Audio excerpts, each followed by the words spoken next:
Hey guys, what's up? Welcome back to the channel and welcome back to a new video. So we're actually going to be working on the F150 in this video. Something really simple, something that I actually haven't done since I purchased this 3 years ago. It's been on the original battery that I bought the truck with, and I'm starting to notice that it's on its way out. Now the current battery never left me stranded or anything like that, but I did notice that the crank was starting to get a little bit slow, started some of the electronics like the ding, you know, the sound when you have the door open and when you're reversing, the chime. Sometimes it clicks off out of the speakers and it goes to the dash and it has that weird kind of Tetris-y sound. You guys know what I'm talking about. If you're watching this video and your battery's running out, you know the sound I'm talking about. So it's a good sign that the battery is on the way out, but winter is around the corner and I don't want to leave myself stranded. Granted, I do have a jump pack in the truck.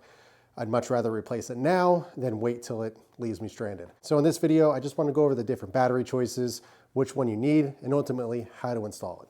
All right, so we are ready, got the hood up, everything that we need, ready to go. Now just for reference, this is a 2015 F150 XLT trim. Nothing fancy, nothing crazy. The motor that is in here, this is the 3.5 EcoBoost, so it's the twin turbo. I actually really enjoy this motor. It's actually pretty quick for what it is, and the battery is located on the passenger side right here. Now, to be honest, I bought this car secondhand. I'm not sure when this was replaced last.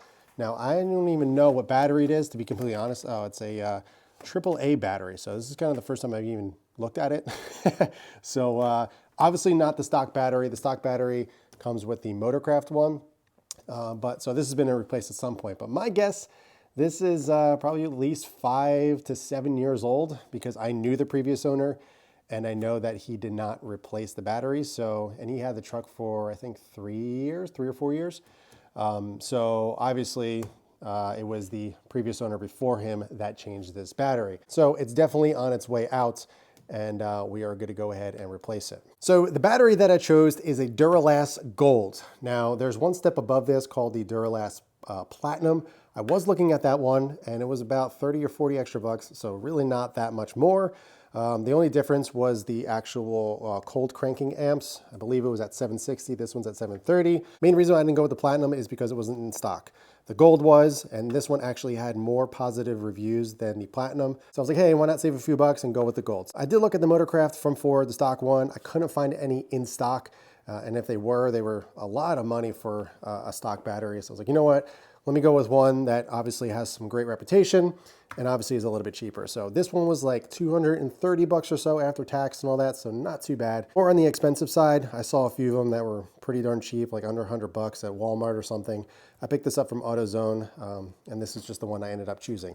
Now, the size that you're actually gonna need for this truck is a 48. This part number is H6DLG. This one has 730 cold cranking amps at 0 degrees Fahrenheit, 910 at 32 degrees. It also has 115 reserve capacity. So it's a decent battery. It's not too bad. I believe the Platinum was like 760 cold crank amps. So it's really not that big of a jump, to be completely honest.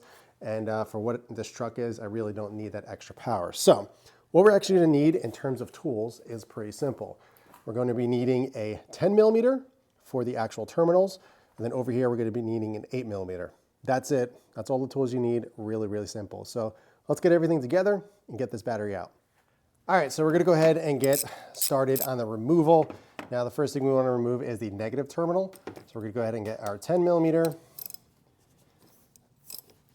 loosen it up. You don't have to go crazy, just enough to remove the terminal. Now, I've seen people put jumper cables on the actual terminals or the cables for the batteries, so it keeps the memory. But for me, I would like to completely just remove it and not worry about having any power anywhere. Now, remove it like that. Kind of tuck it out of the way. Now we're gonna go ahead and remove the positive, so same thing. But we just gotta remove this out of the way. And remove the 10 millimeter. Just loosen it, we don't wanna remove it totally. Like so. Then just wiggle this one off the positive, like that. Tuck it out of the way so it doesn't mistakenly touch the terminals. So what I like to do is just get a towel of some sort, tuck it out of the way so there's no chance of it accidentally touching the terminals and causing a spark or anything. I'm actually gonna do that for the negative terminal as well. So put the negative right here, tuck it out of the way so there's no issues. Now that we got the terminals removed, the only thing that is holding the battery in is this right here. This is kind of the bracket that keeps it in place. So this is an 8mm, so we're just going to simply loosen it like so. All right, so now we're just going to pull it up. This is what it looks like. You can put this aside, and now the battery can be removed. So you got to pick up the little handles, pull it out with the heat shield that's around here, and then we can compare side to side.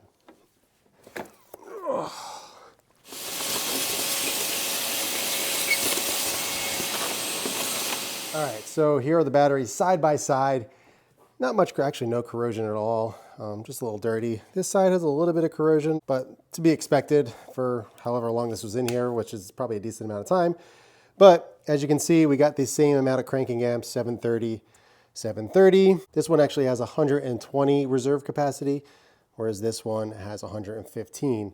But otherwise, I can't see any other stats of this battery. Now, what you want to do first, obviously, is remove the little caps for the terminals. These are just the shipping caps, so all you want to do is remove them. I'm going to leave the positive one on for now, so I don't accidentally connect it. So before we throw it in, we got to throw the little coat, the little heat blanket, whatever you want to call it.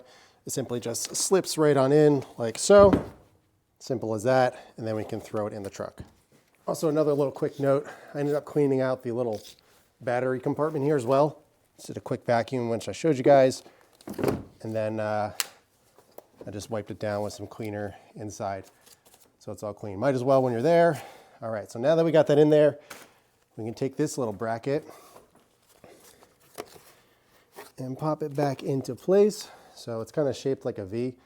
You want the longer side towards the fender. All right, so that took a little trial and error to get this little bracket back in, but I eventually got it. I just got to tighten it down. What this is actually going to do is kind of spread it, the bracket, and push the battery against the little housing over here and keep it in place. So just tighten it down until it's snug. You don't have to get crazy with it. Start to hear it tighten up. That's good. Nice and firm. So now we can put the positive terminal on. So we're going to take off the little red cap here. You can put that aside. Actually, don't even need that. So we're going to put the positive on like so. Make sure it's all the way down. Like that. Now I'm actually going to tighten down the positive, so when I put the negative on, there's no loose connections anywhere. So we're just going to tighten it down. You don't have to go crazy with this.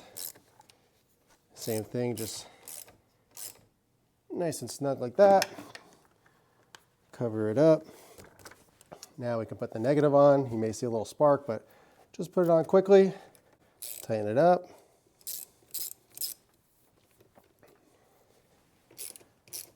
Like so. Give it a little yank to make sure it's on there. And we are good. Battery is installed. So let's go ahead, start the truck up, make sure everything's good. All right, so there we go. The Duralast Gold battery is installed. Nice and snug, not going anywhere. Terminals are on nice and tight. So all we got to do is start it up. So let's head over into the passenger side, or sorry, the driver's side. See how much quicker this starts. So I got 86,731 miles. Let's start it up. Perfect, started up super quick. So we can check the battery voltage right here. We're 15.1. This was actually at 14 with the old one when it was started. I could check it over here as well on the Raxium vent gauge. We can go over to battery. It should be around the same. Yeah, 15.1, so perfect. Now I guess the main test would be is turn the car in accessory mode and see what the battery voltage is then. All right, so we're at 12.1, which is exactly where it should be when it's just chilling here in accessory mode, which is good. So yeah, 12 volts sitting there. Once we start it up, went down to 11.5, and then it climbs back up to 15.1. Perfect. All right, guys, there we go. There is the install of the Duralast Gold battery in the F150, the 3.5 EcoBoost. Really happy with it. Obviously, I'll report back in the future if I have any issues or anything like that, but I don't foresee myself having any issues. Happy to see that the voltage actually went up a full volt. It was just sitting at around 14 when I was driving. Sometimes it dipped below, and sitting at the recommended 12 volts while it's in accessory mode. So if you're starting to notice that the truck is starting a little bit slower and you're noticing the chimes of the door and the reverse beep is starting to sound a little weird, most likely your battery is on the way out. Also, if the electronics, the head unit or anything starts acting a little funky. Also the blinker as well, it sounds a little bit different. It doesn't blink as consistent as it normally does. So there's kind of a few telltale signs that the battery is on the way out. And I'm happy I did it before it left me stranded. So, all right guys, that is gonna do it for this one. I hope you enjoyed it. Very short and sweet, very simple, but I wanted to show that just because I document all of my cars throughout the modifying and maintenance journeys. During my ownership, I like to document everything. So even if it's just a battery, I like to walk you through that because I know there's some people out there that are a little confused and not sure which battery, how to install it. So hopefully this helped. If you guys have any questions at all about the battery or the truck, please leave them in the comments below. But in the meantime, keep it clean, keep it simple. And I'll catch you guys in the next one.